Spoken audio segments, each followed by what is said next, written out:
Alright, guys, I'm back with another chapter in Psalms. We're in Psalms chapter 82, where our theme reads as a fair judge.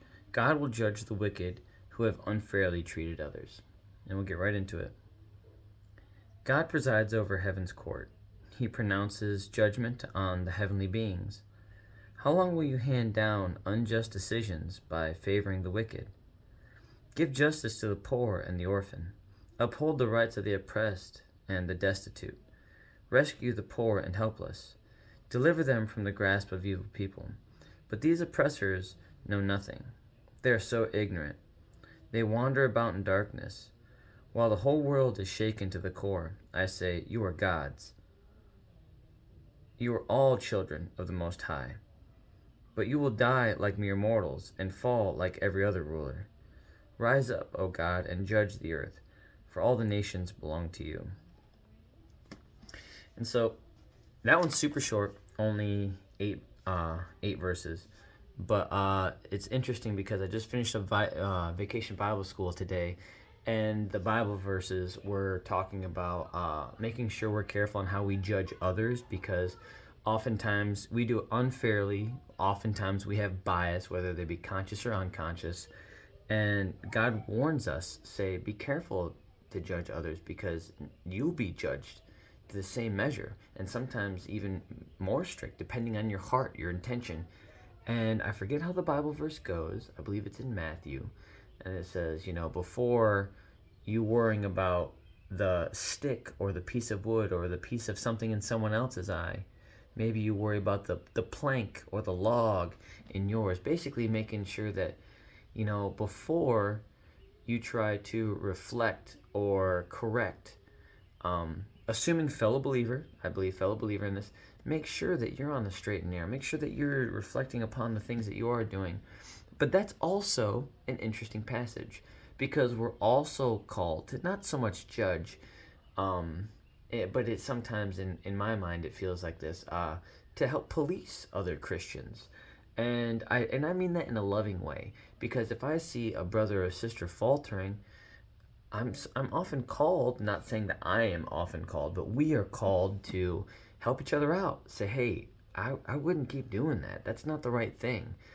And I do believe that there's a difference, but I do believe that there is something to be said by making sure that you are walking with God before you tell others to grab his hand, if that makes sense.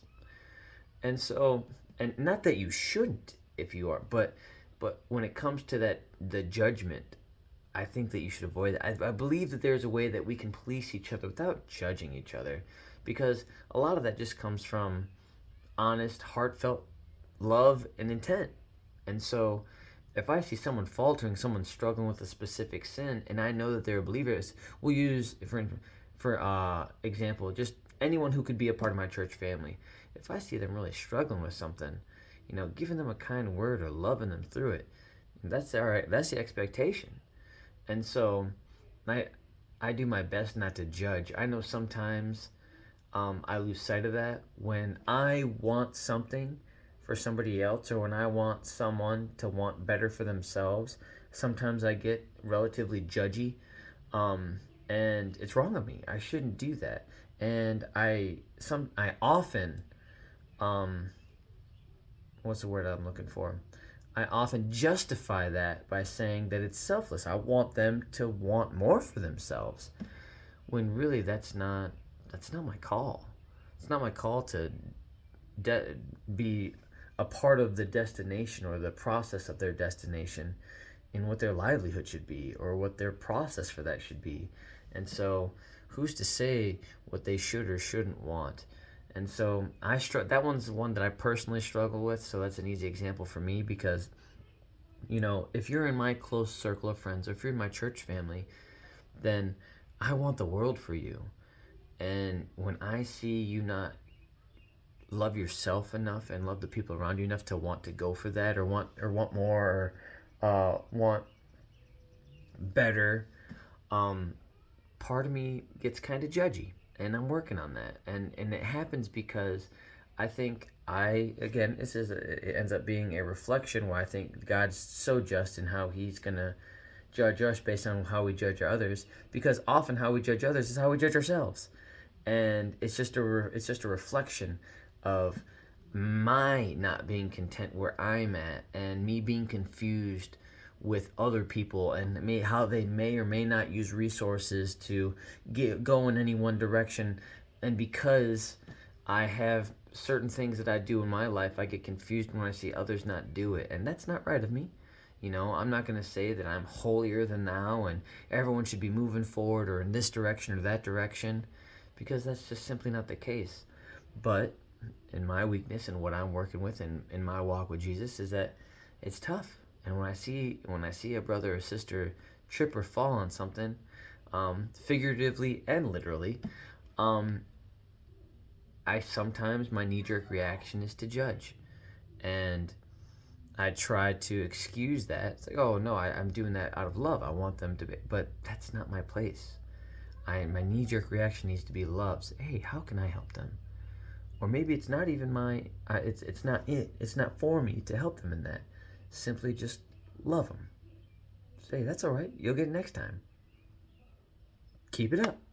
And so it's tough. It's tough finding balance in what we're told and the execution of it, because so many times we can justify, like, oh no, this is God's intent for that, and this is what he wants us to do. I'm doing that. But in reality, we could be judging. Because we always fall short. And sometimes even in my self-reflection of that, I muddy the waters and I always fall short. I need to be looking with his eyes and loving with his heart. And even a passage, only 8 verses, still strong reflection. It's tough because just one sentence in here has me often reflecting on, man, what can I do better? How can I be different? How can I be more like God? Less of me and more of he. And I don't know. But that's where my walk's at today. Last day of Vacation Bible School, but I hope everyone has a great day. God bless. I love you. Jesus loves you. And I will read chapter 83 of Psalms tomorrow, where the theme reads, Combating God's Enemies. This psalm is a prayer for God to do whatever it takes to convince the world that he is indeed God. Someday, all will recognize and admit that God is in charge. And he most certainly is. But have a good night and God bless, guys. I will see you guys tomorrow for chapter 83 of Psalms. Have a good night.